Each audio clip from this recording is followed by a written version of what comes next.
தமிழலை நேயர்களுக்கு வணக்கம். தமிழகத்தில் குறுவை அறுவடை முடிவுக்கு வந்துள்ள நிலையில் நெல் கொள்முதலில் திமுக அரசு காட்டும் மெத்தன போக்கால் டெல்டா விவசாயிகள் பெரும் பாதிப்பை எதிர்கொள்ள வேண்டிய அவல நிலை ஏற்பட்டு இருக்கிறது. ஒரு பக்கம் வடகிழக்கு பருவமழை தீவிரம் அடைந்து வரும் நிலையில் திறந்த வெளிகளில் சேமிக்கப்பட்ட நெல் மழைகள் நனைந்து வீணாகி இருக்கிறது. திமுக அரசின் திட்டமிடலில் குளறுபடி, கொள்முதலில் மெத்தனம், நிர்வாக தோல்வி போன்ற காரணங்களால் டெல்டா விவசாயிகள் பெரும் பாதிப்புகளை சந்தித்து வருகிறார்கள். தமிழகத்தில் குறுவை அறுவடை கிட்டத்தட்ட முடிந்துள்ள நிலையில் காவிரி டெல்டா முழுவதும் விவசாயிகள் நெல் கொள்முதலில் கடுமையான தாமதங்களை எதிர்கொண்டு வருகிறார்கள்.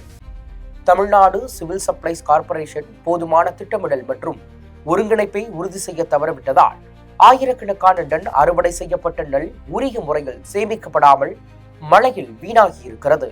இந்த ஆண்டு குறுவை சாகுபடி 6.31 லட்சம் ஏக்கர் பரப்பளவில் மேற்கொள்ளப்பட்டது. இது வழக்கமான 3.87 லட்சம் ஏக்கரை விட மிக அதிகம். சாகுபடி அதிகரித்தாலும் கொள்முதல் எதிர்பார்ப்புகளை விட மிகவும் பின்தங்கி இருப்பது வேதனைக்குரிய விஷயம். ஏற்கனவே அறுவடை செய்யப்பட்ட 70% பயிர்களில் 40% மட்டுமே தமிழக அரசு கொள்முதல் செய்திருக்கிறது. மாவட்ட கொள்முதல் மையங்கள் ஒவ்வொன்றும் 10,000 முதல் 20,000 பை நெல்லை இருப்பு வைத்திருக்கின்றன. தற்காலிகமாக அமைக்கப்பட்ட கொள்முதல் மையங்கள் முழுமையாக செயல்பாட்டிற்கு வரவில்லை. இதன் காரணமாக நெல் திறந்த வெளிகளில் சேமிக்கப்பட்டு மழையால் சேதத்திற்கு ஆளாகிறது. அரசின் இந்த மெத்தனம் விவசாயிகளுக்கு கடுமையான துயரத்தை ஏற்படுத்தி இருக்கிறது. இதனால் ஏற்படும் இழப்புக்கு யார் பொறுப்பேற்பார்கள் என தெரியாமல் அவர்கள் பரிதவிக்கின்றனர். குறைந்த அளவே லாரிகள் கிடைப்பதால் கொள்முதல் கிடங்குகளுக்கு நெல் மூட்டைகளை அனுப்புவதில் தாமதம் ஏற்படுகிறது. ஒவ்வொரு மையமும் ஒரு நாளைக்கு 500 முதல் 600 பைகளை மட்டுமே கொள்முதல் செய்கின்றன. 1000 பைகள் என்ற இலக்கு இருந்தாலும் அதை எட்டுவதில்லை என்பதே உண்மை. மேற்கு வங்கத்தில் இருந்து புதிய சாக்கு சப்ளைகள் போதிய அளவில் இருப்பதாக அரசு கூறினாலும் பெரும்பாலான கொள்முதல் கிடங்குகளில் சாக்கு பைகள் பற்றாக்குறையாகவே இருக்கிறது. இதனால் சீரான கொள்முதல் நடைபெறுவதே இல்லை.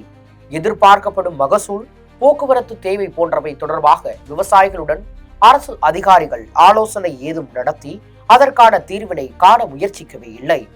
2025 ஜனவரி மற்றும் அக்டோபர் மாதம் வரையிலான காலத்தில் தமிழ்நாடு வேளாண் அறிவியல் கழகத்தில் 5 நிர்வாக இயக்குநர்கள் மாற்றப்பட்டதால் ஒருங்கிணைப்பு மற்றும் முடிவெடுப்பது சீர்குலைந்து விட்டது.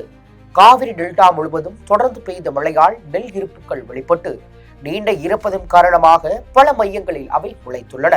திமுக அரசு பொறுப்பேற்றது முதல் நெல் கொள்முதலில் தாமதங்கள் மற்றும் தவறான மேலாண்மை ஆகியவை தொடர்ச்சியான பிரச்சனையாக இருந்து வருகிறது என்று விவசாயிகள் குற்றம் சாட்டுகிறார்கள்.